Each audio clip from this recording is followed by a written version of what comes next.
See if everything catches in. DLive is in. I'm reconnecting with the chat. YouTube looks like it's still waiting. So don't send any messages just yet.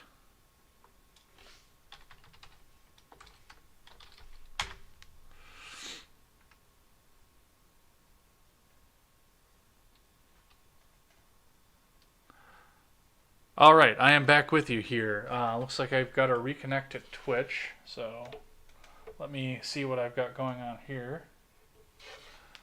Sorry about that. It looks like I completely lost all of my signal there, which that hasn't happened for quite a while, fortunately. Looks like I'm feeding Twitch again, so yeah, I apologize for that and for losing you guys here. Let's see what's. Yep, yeah. No, that has not done that in a while, so I thought that Spectrum had it fixed, but apparently they don't. Anyway, we're back with you here. And my Discord has alerted me that we're back with you here. So anyway, yes, we are going. I thought maybe they shut me down because I was saying that this was nothing but a targeted ad to try and get senators and try and flip the Senate. But yeah, no, Donald Trump is going to get reelected. They're throwing a Mondale up at this point. I don't think that they believe they're throwing a Mondale up, but they're throwing a Walter Mondale up at this point. Look at the debates. Look at what everybody that's going up there. With the exception of Sanders, who's actually doing quite well, but still has to deal with the fact that he's fucking geriatric and just had a heart attack. Other than that, we're going to consider the fact that Sanders is the best viable bet right now to go up against the Donald, but he's not going to make it. He is the Walter Mondale. They schlonged him out of the 2016 election when he actually could have won, and now they're throwing him up there to be cannon fodder for Donald Trump so they can lick their wounds and try again in 2024. Every time I get a heavy rain here, we lose internet sometimes. It actually, it has snowed all day. I think it's still snowing. I think it was still snowing no, actually the sun was out for a little bit here when I woke up from my nap. Yankuza. Yeah, absolutely. Yeah, they're not going to let Andrew Yang fucking do anything. I can tell you that. Andrew Yang is not going to get anything out of it. Wow, my phone is going nuts at this point. That never happens. Well, it only happens when I'm on live stream. Anyway, we're going to talk a bit more about impeachment when Steven comes on my show on Monday. Make sure you tune in on that. Once again, that is going to be 7 o'clock Central. I love having Steven on the show. This is actually going to be the first time he's been with me for a live stream, which is nuts because I've been doing this for quite a while, and he's been a friend of mine for a while. But my service provider, UBI money till I die, pay me gang. I love that. My service provider told me there's a junction box that floods with water. Yeah, when I moved in here, the junction box in this building was actually hanging off the wall. It looks like they fixed that now, but yeah, it hung there for over a year. It just fucking hung there. They didn't do anything about it. And I wondered why I couldn't connect on live stream at the time. We had a heavy rain the other day, and this is the first time we didn't lose service. Yeah. Yeah, you have rain down there. We have snow. So, unfortunately. But it's good because we didn't get snow all winter when I didn't have a blower motor in my truck, and now I have a new truck that has a new blower motor in it. Yeah, now we're getting the snow, which is fine. That's fine with me. That's absolutely fine with me. So, what else do we have up on the docket for the day? The Virginia riot. I wanted to talk just a little bit about that. Now, I didn't watch a lot of the coverage that was going on with that either. I was running a lot of errands on Monday trying to get some things done so I could focus on my interview with Top Feed Coco. And unfortunately, I'm going to be doing a lot of that this Monday too because Illinois has finally released the title for my truck so I can put license plates on it. I've got a temporary plate that's been on there for 2 weeks now, and yeah, it'll be 3 weeks at this point. And that's only good for 30 days. So I finally go and get the license plates done. So I'm going to be doing a lot of that on Monday. A lot of running around on Monday for that. But anyway, let's talk about Virginia. We had snow. It lasts about 4 hours before it melted. Yeah, that's the thing here too. I mean, it was blizzard conditions, 2 inches of snow sitting in the parking lot at work this morning when I got to work. And by the time I left work at noon, it was 39 degrees and the parking lot had turned into a lake. This has been an abnormally warm winter. I mean, maybe Cortez is right. Maybe we are having global warming and we're all going to die. I think it's just an off year, very warm winter for the year. But did the gun rally in Virginia actually accomplish anything? Yes. Yes, it did. So, first things first. Now, the first thing that we saw on this is the fact that we watched all last week and waited for, with bated breath, for the news media to be right and for all of this to turn into a bloodbath because everybody was going to be down there and armed. In fact, some of us were waiting for the National Guard to come down and start shooting the people that were just sitting in the cordoned off area that were pretty much fish in a barrel because they weren't allowed to be armed and the National Guard was supposed to be down there defending. Now, we didn't see any of this. Now, of course, Cortez says that when we go out and demonstrate about Freddie Gray or Michael Brown or the Gentle Giant or any of that bullshit that she was talking about, of course we have cops out there in riot gear and everything, and that's because you're causing a riot. Everything that happened on Monday went off without a hitch, therefore proving the fact that the people that want to preserve their rights want to do it defensively. They're not trying to do this offensively, which was the narrative that the news was feeding us. That was proof upon proof that we deserve to have our rights and not have the government take them away. That we deserve to be able to defend ourselves from tyranny of the government and tyranny of people who would love to do us harm. Watched a video with Randall Carlson. He makes more sense than the climate alarmist. Yeah, absolutely. So, yeah, what we saw in Virginia was the gray and brown demonstrations ended with vandalism. Yeah, that's exactly where I was going with that. So what we saw here was, of course, now the news media was sitting there all day waiting for something to happen, waiting for the bloodbath to ensue, waiting for somebody to start shooting, and it never happened. Because this was for defensive purposes. So, yes, that was incredibly amazing. Plus, the governor got the message that the people are going to stand up for their rights. They're not going to take whatever they're going to try and do with the Democrat Congress laying down. I am actually very interested to talk to Stephen because, once again, he was on the ground. He actually got to see a lot of this and get to know some of his opinion on this. We talked a bit with Top Pete Coco about this last week, but of course it had legitimately just finished, so all that we had was whatever the news media was trying to cover up at the time. And of course now we're not talking about this anymore on the news media because impeachment and a coronavirus, which that's the other thing too, that's springing up. We're going to talk a bit about that on Monday as well. Coronavirus is up there and that's taking over the news. They were trying to keep that quiet for a while with the Virginia gun rally. But yeah, that's great. That's the other thing too. You know, when during the gray, the brown, the Zimmerman protests and everything like that, of course, they were getting people coming in from out of the area coming in to demonstrate, which you had some of that in Virginia too. People were coming in from outside of Virginia to come and demonstrate. Of course, my friend from Washington, D.C. went up there to demonstrate. But yeah. When they go and protest a cop killing some black kid who tried to assault the cop, then they destroy the town. The businesses are unable to be used. There's litter everywhere. Everything's graffitied up, spray painted, and everything like that. The attendees, like Ron Helton just said, to the gun rally cleaned everything up. Everything was spotless before they left. I'm willing to bet that it actually looked better when they left than it did when they came in.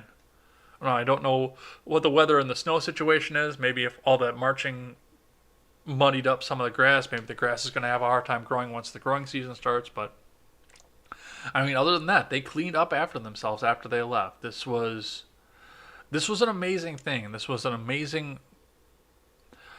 This event really moved the Liberty Movement forward a lot. And I don't hear any of the big L's talking about that because they are so busy screaming about the fact that Trump needs to be removed and Pelosi needs to be removed and everybody needs to have a libertarian forcefully installed in their place in the government. Which is very liberty-minded, by the way. Let me remind you of that. That's what I heard. The streets were cleaner. So yeah, this was a great thing. I'm very glad that this all happened. I'm very glad that we got to see this. I'm very glad that gun owners got to demonstrate for their rights and show just what a demonstration is supposed to be, because we've seen so much evidence over the past few years about what a demonstration shouldn't be. Look at what Sublime did out for their song, April 26, 1992. Is talking all about the fact that everybody was going out to destroy the city because of Rodney King. And it was cities across the country. They were destroying things because they didn't agree with what a government agent did. And now the gun owners didn't agree with what their government agency did in Virginia, and they made it nice and clean. No amount of cleaning will remove Northam's blackface. Have we determined that he was the blackfaced one, or that he was the KKK dude? Has that ever been determined? Because from what I understand, we are still up in the air about that. I would love to actually get a determination on that.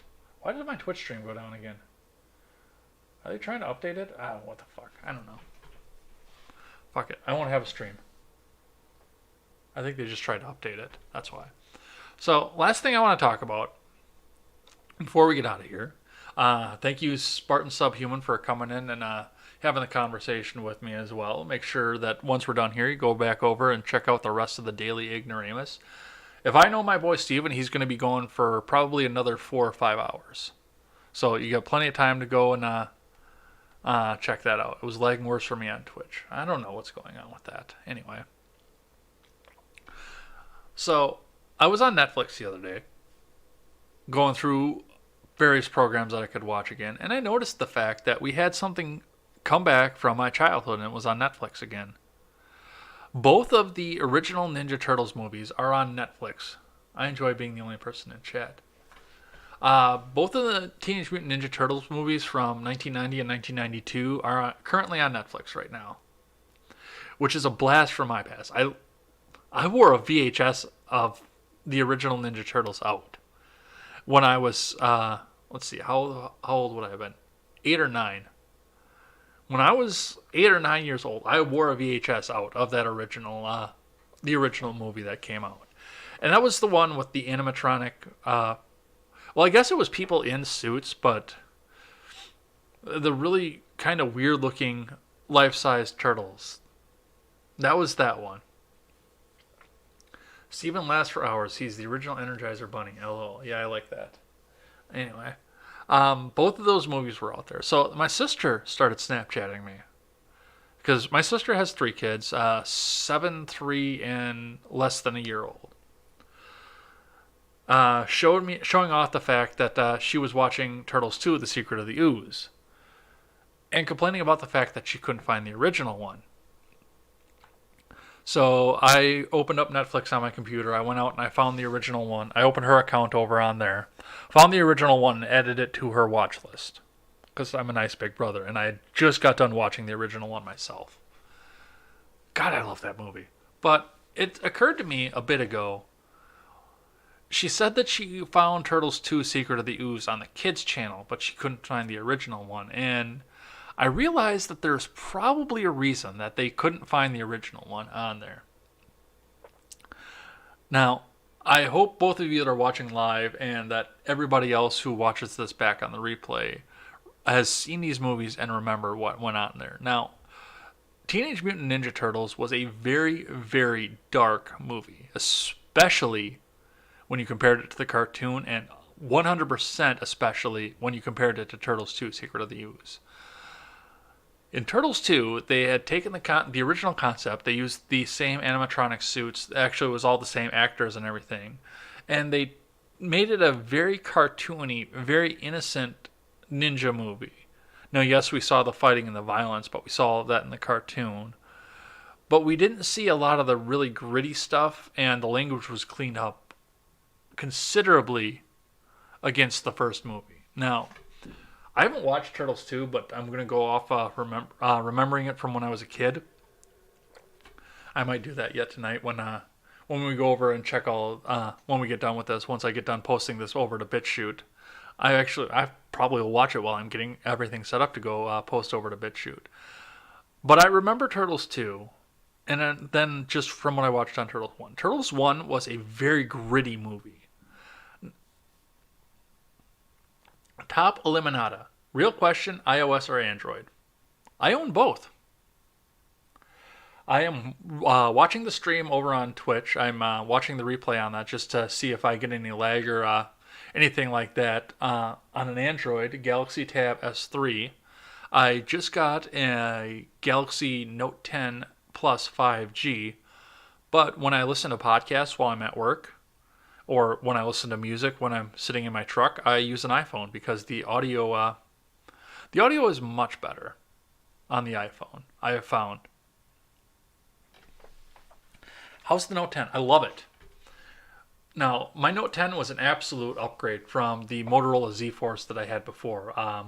I had a Note 4, it stopped taking a charge. The Note 7s were blowing up in people's pockets, so when... Did the original Ninja Turtles seem dark to you as a kid? Yes, I'm going to get back to that here in just a sec. I'm going to answer top Eliminatus questions here first. The Note 10 is a significant upgrade. Now, the Z Force was a great phone when I first picked it up. It was amazing. You go for 2 days legitimately without charging the battery, and that was without having the battery mod on it. It performed well. It did well. It was a basic phone, but it had some cool functionality to it as well with the moto gestures. The fact that I could shake the phone twice and turn the flashlight on, or I could turn it upside down and put it in do not disturb mode.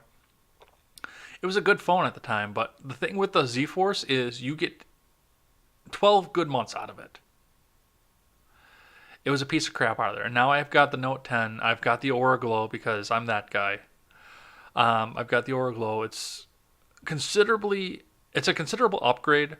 Now I was used to the Samsung OS as far as when I play Diggy's Adventure or something on there, and the way that it operates there, and I like that a lot better because if I'm playing something like that and I have to step away for a second and the screen has to go off, I don't have to wait for it to log back in. It kind of locks itself in.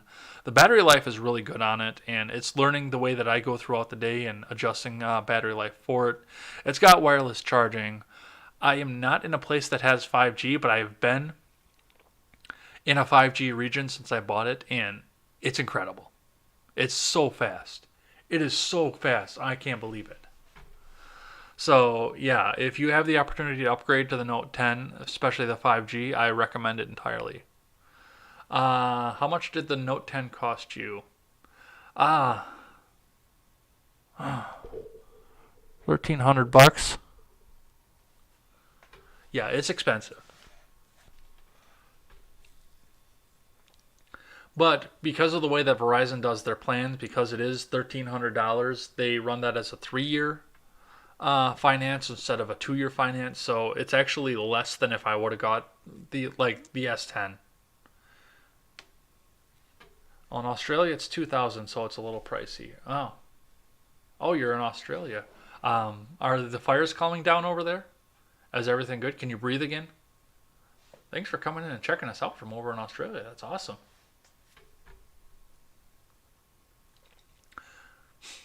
Good grief. Glad I don't use smartphones.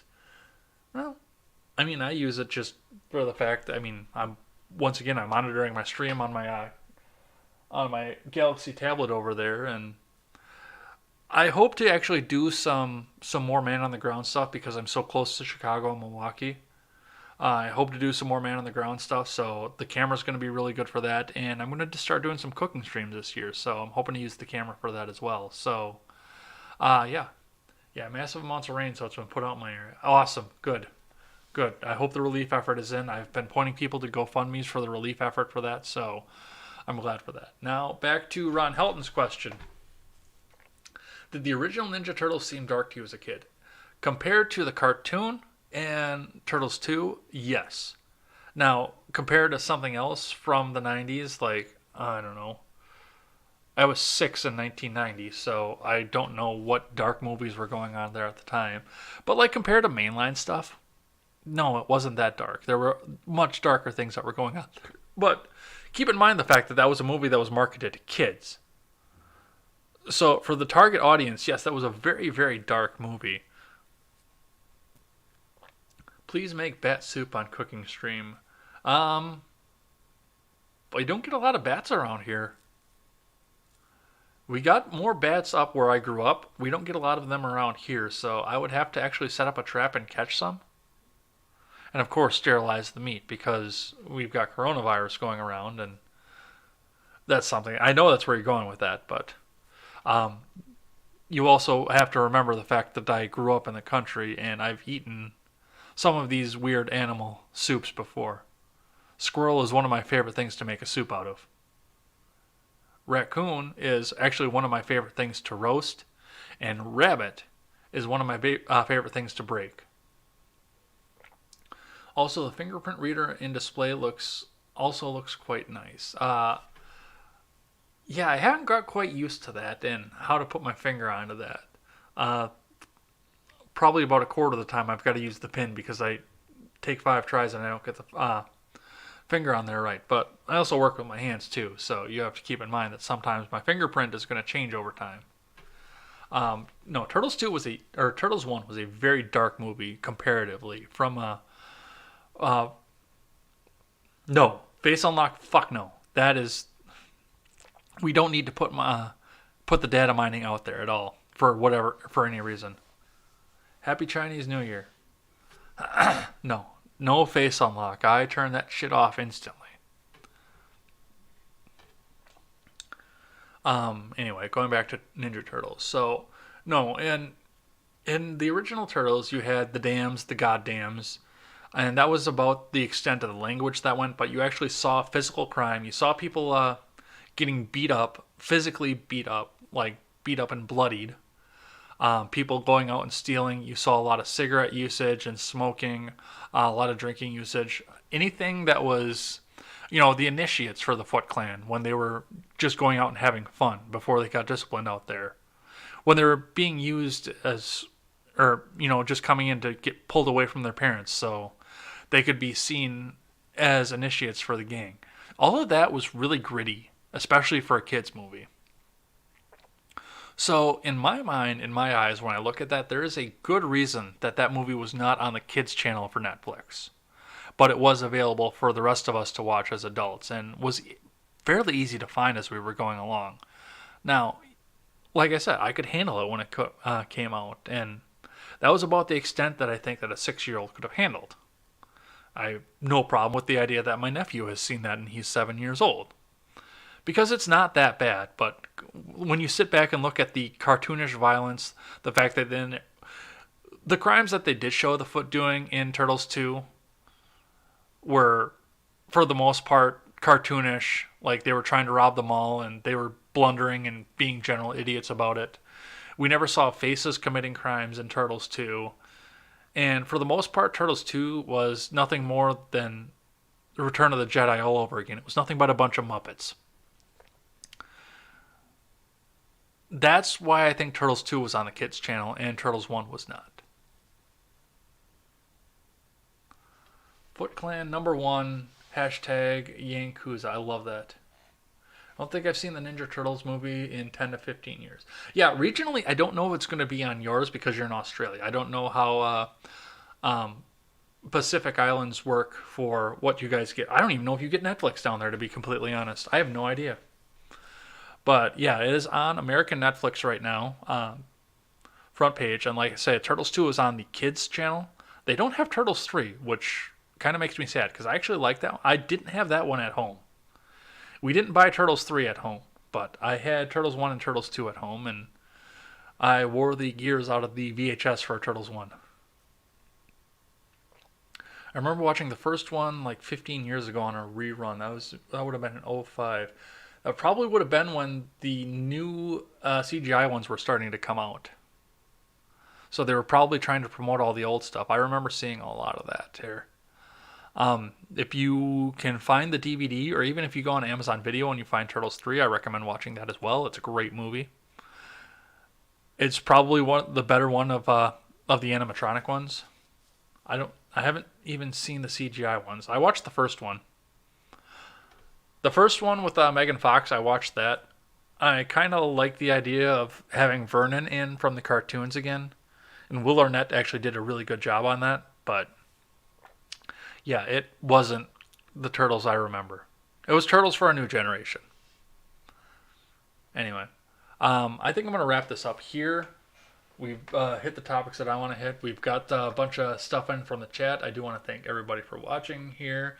Ron Helton, as always, my biggest fan. Thanks for coming in and checking out all my streams. PJ Lyon, Thanks for contributing to the conversation. I'm sorry that my neck didn't appeal to you. I don't know what to say about that.